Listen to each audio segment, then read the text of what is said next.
Voilà, béni soit Dieu. Ce soir, nous allons parler d'un sauveur qui nous délivre. Alors, on va lire à cet effet dans l'Évangile selon Luc au chapitre 1er. Alors, je vous rappelle le contexte.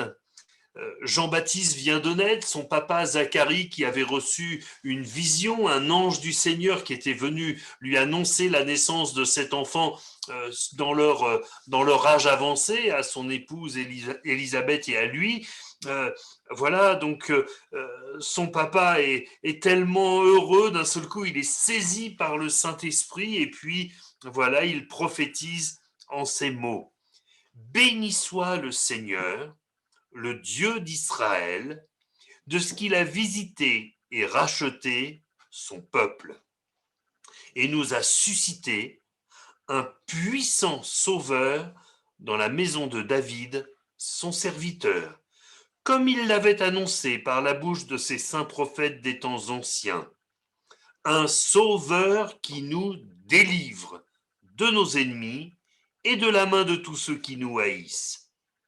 C'est ainsi qu'il manifeste sa miséricorde envers nos pères et se souvient de sa sainte alliance, selon le serment par lequel il avait juré à Abraham notre père de nous permettre, après que nous serions délivrés de la main de nos ennemis, de le servir sans crainte, en marchant devant lui dans la sainteté et dans la justice tous les jours de notre vie.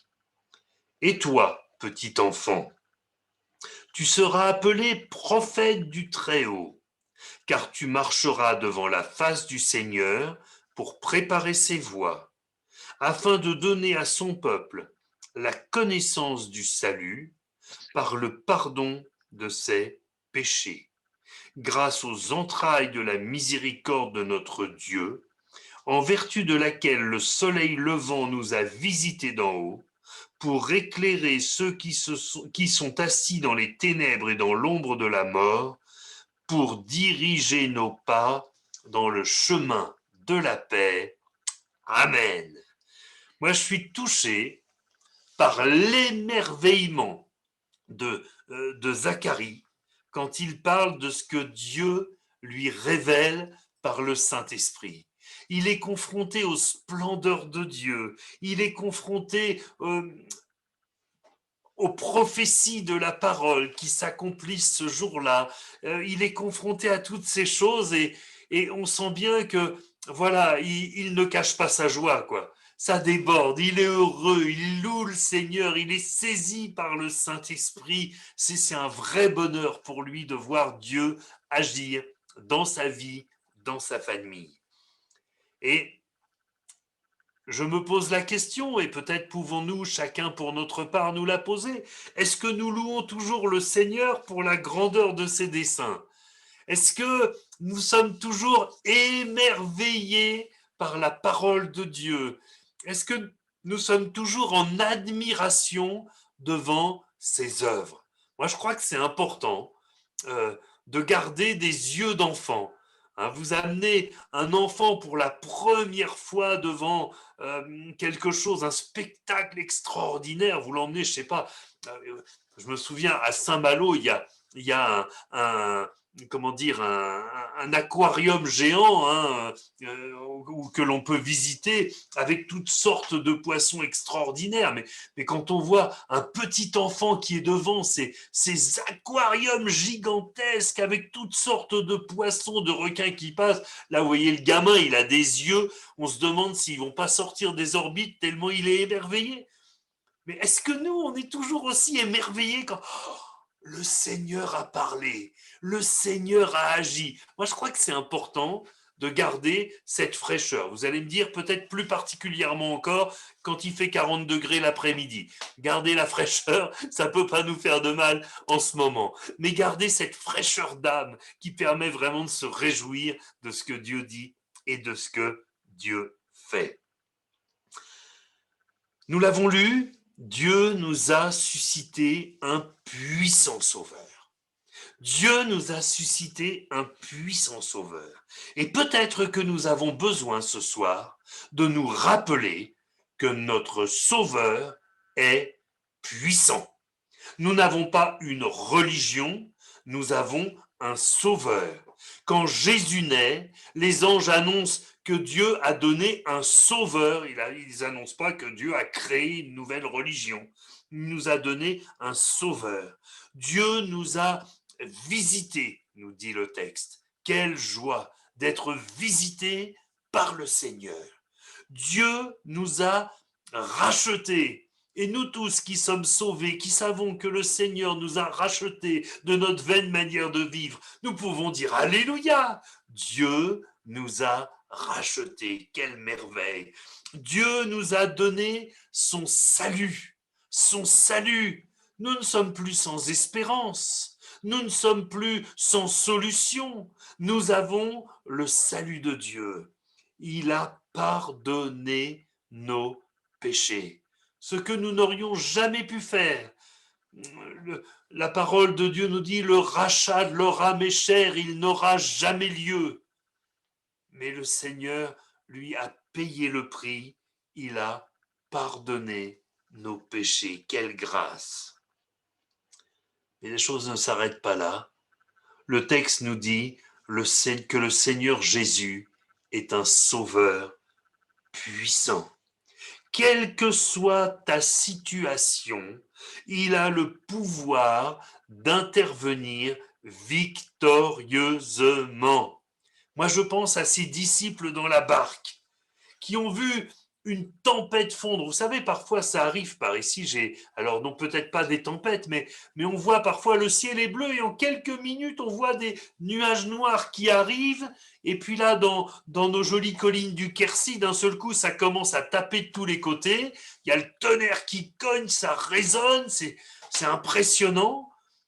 Bien là, la tempête a fondu sur le lac, d'un seul coup, ils ont été envahis de cette tempête. Alors, on peut imaginer qu'au début, ils ont forcé sur les bras pour ramer plus fort, pour se dire, bon, allez les gars, hein, le temps se gâte, il faut pousser un peu plus fort pour qu'on arrive à bon port. Hein. Puis, voyant que ça n'était pas la solution, sans doute, certains qui ramaient ont arrêté de ramer, ils ont pris...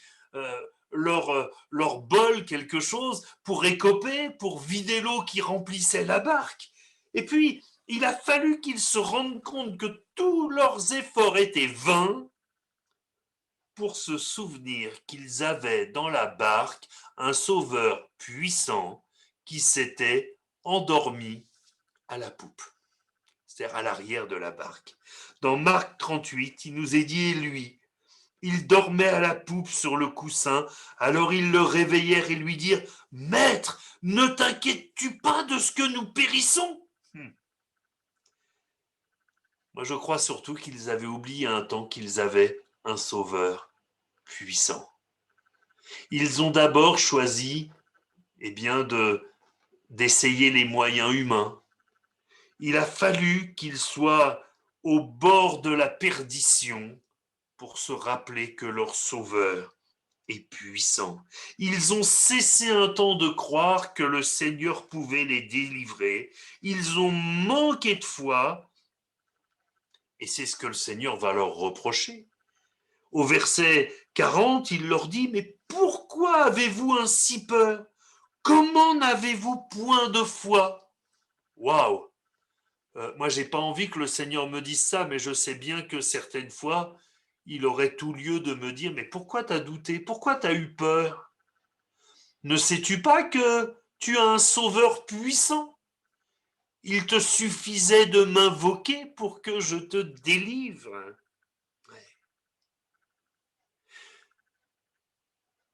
Il nous a délivrés. Il est un sauveur, nous dit le texte, qui nous délivre de nos ennemis. C'est tellement encourageant de savoir que Jésus est ce sauveur qui nous délivre. Il ne nous protège pas seulement, il ne nous garde pas seulement. Le protecteur protège, mais il ne délivre pas. Les ennemis sont toujours là. Le garde, la sentinelle, prévient qu'il y a des ennemis, et la sentinelle ne mène pas le combat et elle ne le remporte pas. Notre Sauveur, lui, nous délivre et nous connaissons la nature de nos ennemis.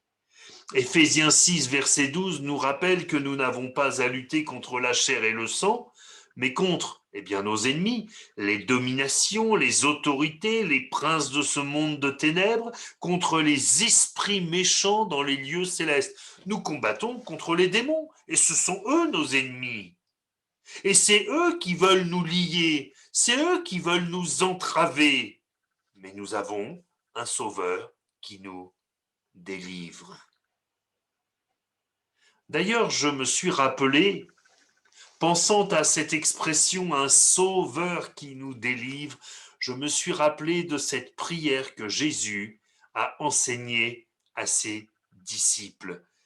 Il est écrit ceci, ne nous induis pas en tentation, mais délivre-nous du mal, ou du malin selon les traductions, car c'est à toi qu'appartiennent dans tous les siècles le règne, la puissance et la gloire. Amen.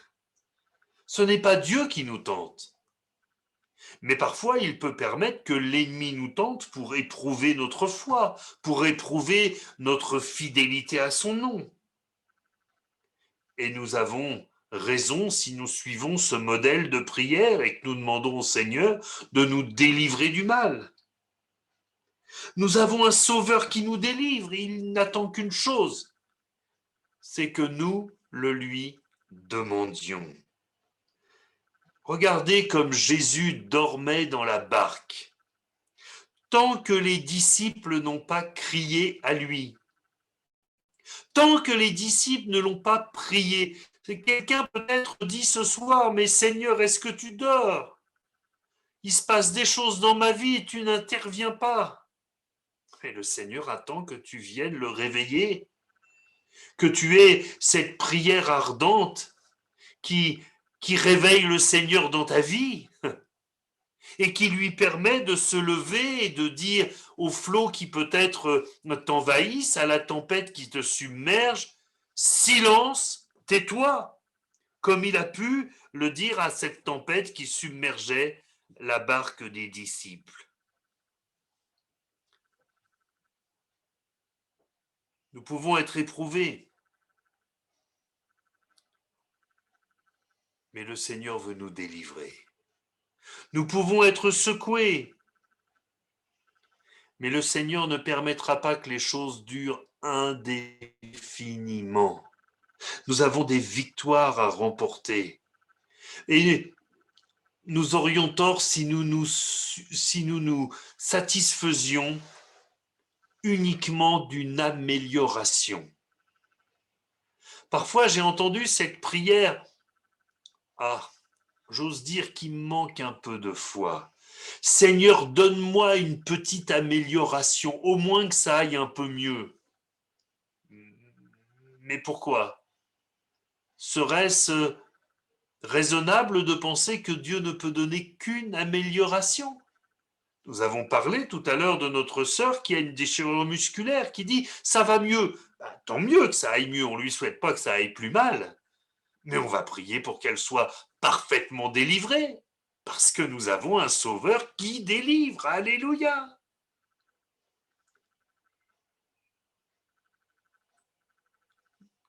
Ce texte que nous avons lu en introduction se termine de cette manière. Il dit « Grâce aux entrailles de la miséricorde de notre Dieu, en vertu de laquelle le soleil levant nous a visités d'en haut pour éclairer ceux qui sont assis dans les ténèbres et dans l'ombre de la mort, pour diriger nos pas dans le chemin de la paix. » Ah, le chemin de la paix.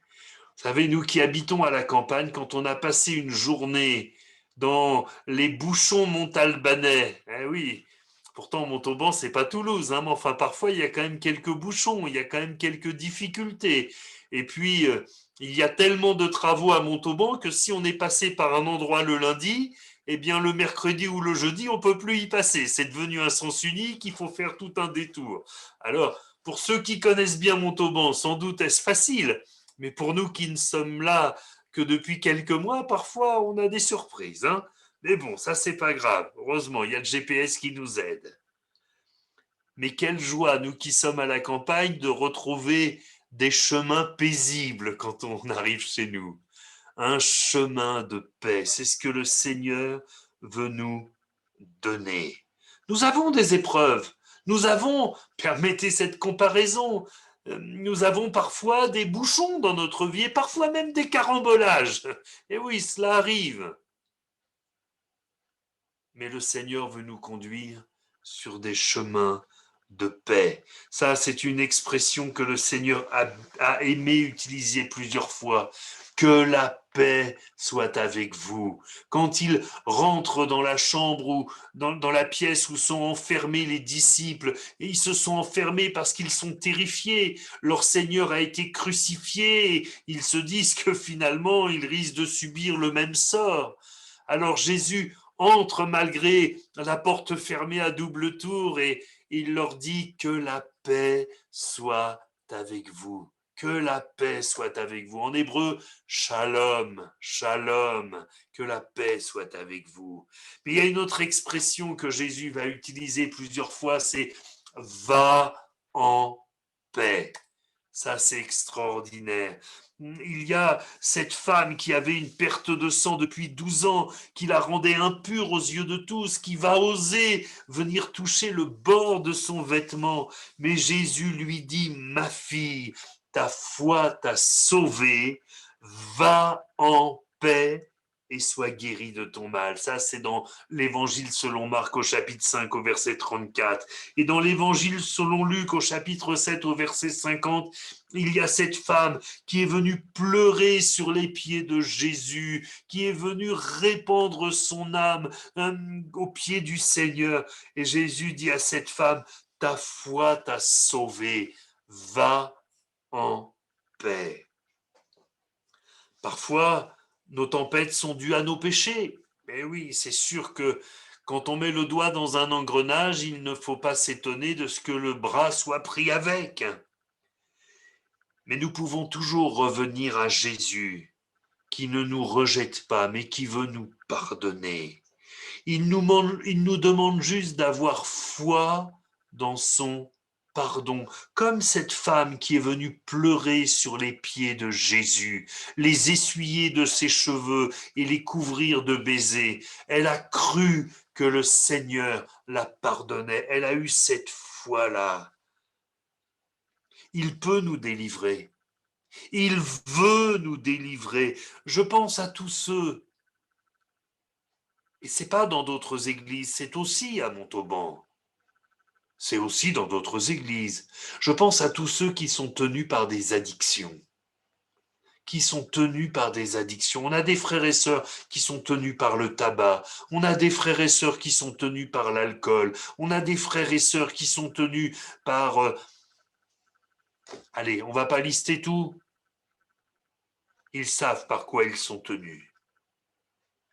Jésus est un Seigneur, un Sauveur qui nous délivre. Il veut te délivrer. Encore faut-il que toi, tu le veuilles aussi. Je termine par une simple question.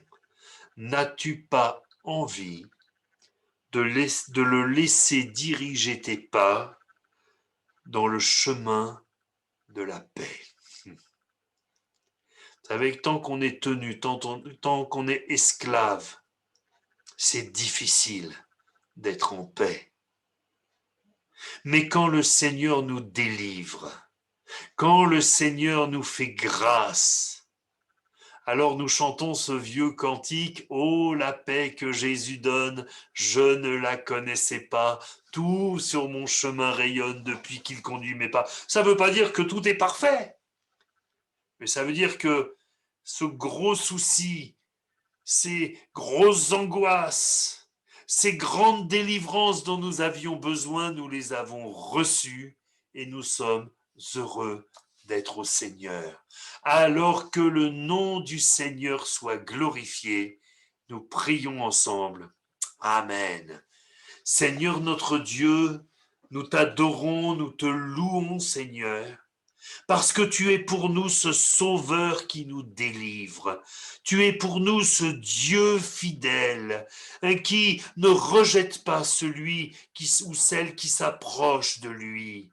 Mais Seigneur, ce Dieu qui pardonne, ce Dieu qui délivre, ce Dieu qui encourage et qui conduit dans la paix. Tu es un Sauveur puissant et nous nous réjouissons de cela. À toi la gloire, à toi l'honneur, au nom de Jésus-Christ. Amen.